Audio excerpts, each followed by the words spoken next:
জন্মাষ্টমীর দিন ভুল করেও খাবেন না এই তিনটি খাবার, নতুবা সারা বছর রোগ জ্বালা ও অর্থকষ্টে ভুগবেন। হ্যাঁ বন্ধুরা, এই তিনটি খাবারের মধ্যে যদি আপনারা একটি খাবারও খেয়ে ফেলেন তাহলে কিন্তু সারা বছর আপনাদের দুঃখ দুর্দশার শেষ থাকবে না।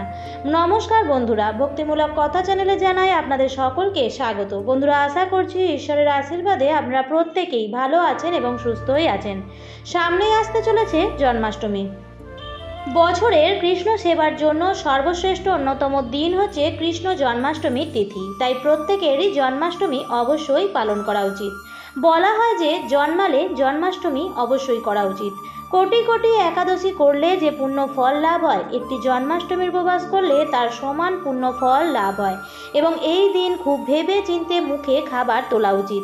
এমন কোনো খাবার খাওয়া উচিত নয় যাতে ভগবান শ্রীকৃষ্ণের আশীর্বাদ থেকে বঞ্চিত হতে হয়। ভাদ্রপদ মাসের কৃষ্ণপক্ষের অষ্টমী তিথিতে কৃষ্ণ জন্মাষ্টমী পালিত হয়। শ্রীমদ্ ভাগবত পুরাণ অনুযায়ী অষ্টমী তিথি রোহিণী নক্ষত্র, বৃষ লগ্ন ও বুধবার মাঝরাতে মথুরার কারাগারে কৃষ্ণ জন্মগ্রহণ করেছিলেন। এই তিথিতে কৃষ্ণ ভক্তরা উপবাস করে মাঝরাতে শ্রীকৃষ্ণের জন্মের পর তার পুজো করে থাকেন এবং তারপর উপবাস ভঙ্গ করেন। আবার অনেকেই এই দিনে বাড়িতে গোপালের পুজো আরাধনাও করে থাকেন। তাই শাস্ত্র অনুযায়ী জন্মাষ্টমীর এই পবিত্র দিনে আপনারা ভুল করেও এই খাবারগুলি খাবেন না। ভাদ্র মাস হলো অত্যন্ত পবিত্র একটি মাস, কারণ এই মাসেই পরমেশ্বর শ্রীকৃষ্ণ জন্মগ্রহণ করেছিলেন। যারা জন্মাষ্টমীর ব্রত পালন করবেন তারা তো এই খাবারগুলি ভুলেও মুখে তুলবেন না, কিন্তু যারা জন্মাষ্টমীর ব্রত পালন করছেন না তারাও কিন্তু এই খাবারগুলি খাবেন না। তাই আমার সকল দর্শক বন্ধুদের অনুরোধ করব যে আজকের এই ভিডিওটি একদমই স্কিপ না করে সম্পূর্ণরূপে দেখুন। আর দেখার পর যদি ভালো লাগে তাহলে অবশ্যই কিন্তু একটি লাইক করবেন এবং কমেন্টে লিখবেন জয় শ্রীকৃষ্ণের জয়। এবং বন্ধুরা, ভিডিওটি শেয়ার করে দেবেন আপনাদের নিকট আত্মীয় স্বজন ও বন্ধু বান্ধবদের সাথে। চলুন বন্ধুরা, আসা যাক মূল পর্বে। এই বছর জন্মাষ্টমীর তিথির বিস্তার দুদিন ধরেই। স্মার্তমতে বাংলার 9ই ভাদ্র 26শে আগস্ট সোমবার পড়েছে জন্মাষ্টমী, কিন্তু সেই দিন যেহেতু সূর্যোদয় পাচ্ছে না, তাই বৈষ্ণব সম্প্রদায়ের মতে অর্থাৎ গোস্বামী মতে জন্মাষ্টমী পালিত হবে বাংলার 10ই ভাদ্র, ইংরেজির 27শে আগস্ট মঙ্গলবার দিন। 2 দিন পড়ার কারণ হচ্ছে জন্মাষ্টমীর অষ্টমী তিথি পড়ার সময় অনুযায়ী, আর অষ্টমী তিথি অনুযায়ী সোমবার অথবা মঙ্গলবার 2 দিনই জন্মাষ্টমী পালন করা যাবে। তাই বন্ধুরা, আপনারা সোমবার অথবা মঙ্গলবার যেদিনই জন্মাষ্টমীর ব্রত উপবাস পালন করুন না কেন, জন্মাষ্টমীর আগের দিন, জন্মাষ্টমীর দিন এবং পরের দিন, এই 3 দিনই খাদ্য খাবারের কিছু বিধিনিষেধ অবশ্যই মেনে চলতে হয়, নতুবা পুজোর সম্পূর্ণ ফলই বৃথা হয়ে যায়। এবার বলি বন্ধুরা, জন্মাষ্টমীর দিন কোন সেই খাবার যেগুলি কিন্তু আপনারা ভুলেও মুখে তুলবেন না। বন্ধুরা, যাদের বাড়িতে লাড্ডু গোপাল আছে তারা তো জন্মাষ্টমীর দিনে উপবাসই থাকেন এবং রাত্রিবেলায় গোপালের অভিষেক ও পূজা অর্চনা করে তারপরেই তারা ব্রত সম্পন্ন করে গোপালের প্রসাদ গ্রহণ করেন। তবে প্রসাদের মধ্যে যদি গোপালকে অন্নের ভোগ দিয়ে থাকেন তাহলে কিন্তু সেই অন্ন ভোগ কিন্তু যিনি ব্রতী তিনি সেই দিন গ্রহণ করতে পারবেন না। আপনারা চাইলে উপবাস ভাঙার পর অনুকল্প প্রসাদ গ্রহণ করতে পারেন। অনুকল্প প্রসাদ হচ্ছে অর্থাৎ একাদশীর দিন যেভাবে খাবার গ্রহণ করেন সেই খাবার আপনারা জন্মাষ্টমীর দিন উপবাস ভাঙার পর গ্রহণ করতে পারেন। আর যাদের বাড়িতে গোপাল নেই তাদেরও আমি বলবো যে আশেপাশে কোথাও কোনো মন্দিরে গিয়ে জন্মাষ্টমীর ব্রত করতে পারেন। যারা উপবাস থাকবেন তারা সামান্য জল বা ফলাহার করতে পারেন, কিন্তু কিছু কিছু জিনিস আছে সেগুলো জন্মাষ্টমীর তিথিতে একেবারেই মুখে তোলা উচিত নয়। শাস্ত্রমতে জন্মাষ্টমীর পুজোয় ফলাহার করা যেতে পারে, অর্থাৎ টাটকা ফল, ডাবের জল বা ড্রাই ফ্রুটস অর্থাৎ কাজু বাদাম, কিশমিশ, আখরোট, কাঠবাদাম এইসব খেতে পারেন।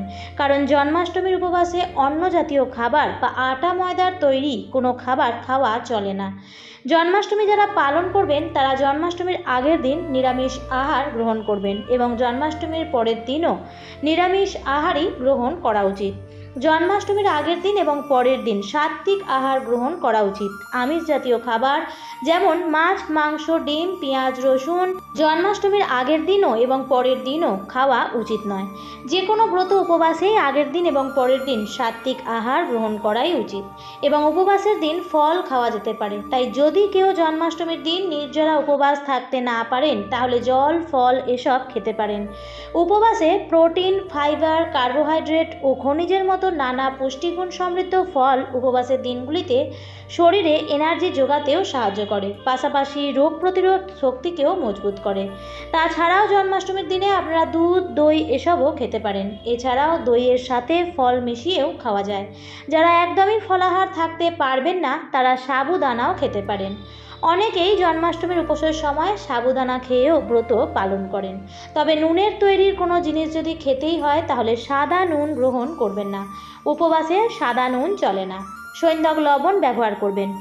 উপবাস থাকলেও অনেকেই চা বা কফি পান করে থাকেন, তবে উপবাসে চা বা কফি পান করা থেকে বিরত থাকা উচিত, কারণ এই জিনিসগুলি অ্যাসিডিটির সমস্যাকে আরও বাড়িয়ে তুলতে পারে। এছাড়াও বলি, যারা উপবাস করবেন না তারাও এই দিন পেঁয়াজ, রসুন বা আমিষ জাতীয় খাবার ভুলেও মুখে তুলবেন না। আপনি নিজেও খাবেন না এবং আপনার বাড়ির সদস্যরাও যেন এই দিন আমিষ জাতীয় খাবার না খায় সেই বিষয়ে খেয়াল রাখবেন। জন্মাষ্টমীর দিনে সাত্ত্বিক আহার গ্রহণ করার চেষ্টা করবেন। যে বাড়িতে জন্মাষ্টমীর পুজো হবে সেই বাড়িতে জন্মাষ্টমীর দিন পেঁয়াজ, রসুন দিয়ে রান্না করাই উচিত নয়। আপনি হয়তো জন্মাষ্টমীর উপবাস করেননি বা জন্মাষ্টমীর ব্রত পালন করছেন না, তাহলেও এই বিশেষ দিনটি যেহেতু বছরের অন্যতম শ্রীকৃষ্ণের দিন, তাই এই সমস্ত খাবার অর্থাৎ আমিষ জাতীয় খাবার এবং পেঁয়াজ, রসুন এইসব এড়িয়ে চলুন। জন্মাষ্টমীর উপবাসে ধান বা যবের থেকে তৈরি কোনো জিনিস খাওয়া যায় না, অর্থাৎ এই দিন ভাত খাওয়া উচিত নয়। অনেকেই নির্জলা উপবাস করেন। আপনি যদি না পারেন তাহলে ফলাহার বা সাবুদানাও খেতে পারেন, কিন্তু পঞ্চ রবি শস্য জন্মাষ্টমীর উপবাসে মুখে তুলতে নেই। জন্মাষ্টমীর দিন অবশ্যই গোপালকে নারকেলের তৈরি কোনো জিনিস বা তাল থেকে কোনো তৈরি খাবার বানিয়ে অবশ্যই দেবেন, কারণ গোপালের অত্যন্ত পছন্দের ফল হলো তাল। কিন্তু আপনি যদি জন্মাষ্টমীর উপবাস করছেন আর মাঝরাতে গোপালের পুজো করে ব্রত ভাঙবেন, তাহলে কিন্তু সেই সময় ভুলেও এই নারকেল বা তাল থেকে তৈরি কোনো জিনিস খাবেন না। গোপালের প্রসাদ হলেও এই দিন নারকেল এবং তাল খাওয়া উচিত নয়। আপনি পরের দিন গ্রহণ করতে পারেন, অর্থাৎ জন্মাষ্টমীর পরের দিন হচ্ছে নন্দ উৎসব। তাই যদি আপনি সোমবার ব্রত উপবাস করে থাকেন তাহলে পরের দিন অর্থাৎ মঙ্গলবার সেই খাবারগুলি গ্রহণ করতে পারেন। আর যদি আপনি মঙ্গলবার ব্রত উপবাস করে থাকেন তাহলে পরের দিন অর্থাৎ বুধবার সেই খাবারগুলি গ্রহণ করতে পারেন। তাহলে বুঝতেই পারলেন বন্ধুরা, জন্মাষ্টমীর উপবাস করলে কি কি খাবার খাওয়া উচিত এবং কি কি খাবার খাওয়া উচিত নয়। এবং যারা জন্মাষ্টমীর উপবাস করবেন না তারাও এই দিন ভুলেও এই খাবারগুলি খাওয়া থেকে বিরত থাকুন। আজকের ভিডিওটি এই পর্যন্তই বন্ধুরা। আশা করছি আজকের ভিডিওটি আপনাদের ভালো লাগলো এবং একটু হলেও উপকারে লাগলো। ভিডিওটি ভালো লাগলে অবশ্যই কিন্তু লাইক, কমেন্ট এবং শেয়ার করবেন। প্রচুর বন্ধুরা জন্মাষ্টমী করছেন, সামনেই জন্মাষ্টমী আসছে, তাই শেয়ার করলে অনেকেই উপকৃত হবেন। আর ভালো জিনিস শেয়ার করলে আরও ভালো হয়, তাই অবশ্যই ভিডিওটি শেয়ার করবেন। আর যদি কেউ চ্যানেলে নতুন হয়ে থাকেন তাহলে অবশ্যই চ্যানেলটিকে সাবস্ক্রাইব করে দেবেন। দেখা হবে পরবর্তী নতুন কোনো ভিডিওতে। ভালো থাকবেন, সুস্থ থাকবেন, ধন্যবাদ।